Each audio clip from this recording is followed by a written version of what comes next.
Hi, and welcome to the Relationship Report Overview. You can find the Relationship Report in our Reports page. To build a report, you simply add in who you want to analyze.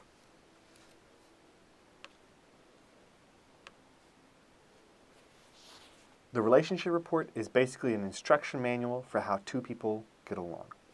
We can see an overview for how Greg and I will interact, the personality map, with both of our personalities plotted, an overview for each of us. The personality comparison is a chart that plots Greg and me on a line graph for several different personality traits. These sections give more in-depth information about how two people can communicate more effectively, encourage and motivate each other, work together, deal with change, manage stress, resolve conflict, and build trust.